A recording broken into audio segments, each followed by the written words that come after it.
Você sabe que eu procuro olhar o mundo, olhar a política, olhar a sociedade, olhar a economia da maneira mais realista possível. Muitas vezes esse realismo, eu acho que na maioria das vezes até, esse meu realismo é confundido com otimismo. Não é.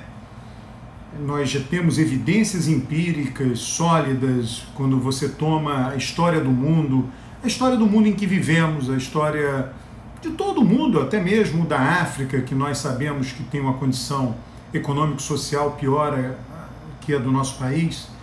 A história vem sendo uma história de melhoria, é um processo de se tornar cada vez mais civilizadas as sociedades. Então, quando eu sou realista, né, eu sou confundido como sendo otimista. É porque a maioria das pessoas se deixa muito influenciar pela mídia. E é normal que a mídia, né, noticie as coisas ruins, tem um viés a favor das notícias ruins. Você imagina, né? A mídia não pode noticiar diariamente. Não, esse voo decolou e aterrissou, esse voo decolou e aterrissou, mas ela vai noticiar um dia que um voo decolar e não conseguir aterrissar, normalmente, cair, né? Porque você noticiar os milhares de voos que decolam e aterrissam com segurança todos os dias, ninguém vai ler, mas você noticiar um raro acidente que acontece, todo mundo vai ler. Então as pessoas, isso se aplica a tudo na mídia. Então a notícia, né, a notícia que ocorre é uma notícia sempre ruim, né? Porque inclusive as melhorias elas tendem a ser lentas e imperceptíveis. Você dificilmente vai conseguir dar a notícia. A expectativa de vida aumentou hoje em relação a ontem, mas você vai dar a notícia depois de 5 anos. Passados 5 anos, a expectativa de vida aumentou. Ou passados 10 anos, a expectativa de vida aumentou. Porque a construção do que é bom exige tempo, né? E nunca ela é totalmente linear, sempre vai melhorar. Ela é com pioras e melhoras, mas na média melhora. Então, só para fazer esse parênteses, antes de eu falar da dificuldade, sendo realista, que eu vejo hoje no Brasil com relação à epidemia do coronavírus, ao combate. Eu acho que nós temos uma dificuldade de estrutura social, de desigualdade com pobreza, e isso pode fazer com que a epidemia se alastre aqui mais do que em alguns outros lugares. Nós temos a dificuldade dos ruídos gerados pelo presidente da República, eles são muito ruins, o que ele está fazendo é muito ruim. E nós temos a dificuldade, talvez seja mais uma dificuldade, também é estrutural, é cultural, né? As populações, a gente pode dividir as populações em populações que valorizam mais e valorizam menos o saber científico. E muitas vezes isso não tem nada a ver com religiosidade, tem a ver mais com uma visão mágica de mundo, um pensamento mágico, para além até do pensamento mágico. Os Estados Unidos são um país muito religioso e valorizam muito a ciência.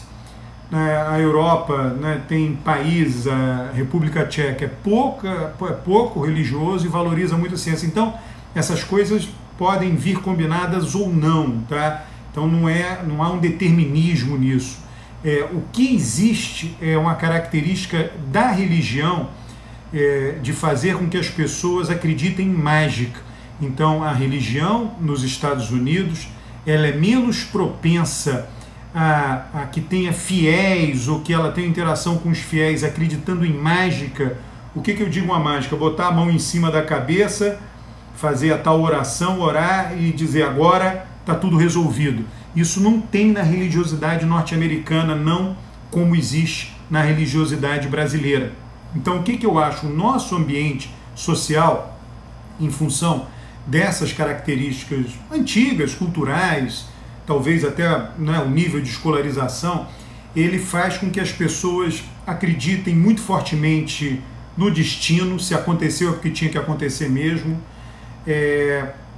Isso aí por um lado. Por outro lado, elas estão conectadas, quer dizer, na crença do destino, está no meu livro, A Cabeça do Brasileiro, tá?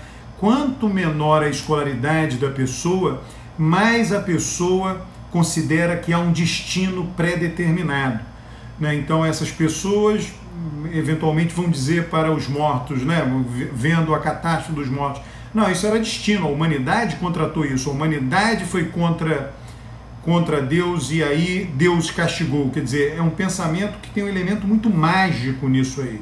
Tá? De novo, repito, é possível religiosidade, há religiões cristãs, inclusive, sem a ênfase no pensamento mágico, tá? Sem a ênfase na mágica como solução de problemas. Mas a nossa cultura, então eu vejo, olha, eu já tive relatos, são relatos, como a gente diz, evidência anedótica, não é evidência estatística. A evidência estatística, por exemplo, as operadoras de telefone celular hoje no Brasil têm, elas sabem toda a movimentação dos celulares no Brasil e, portanto, sabem quantos por cento, se a quarentena está aumentando, se não está, se está diminuindo.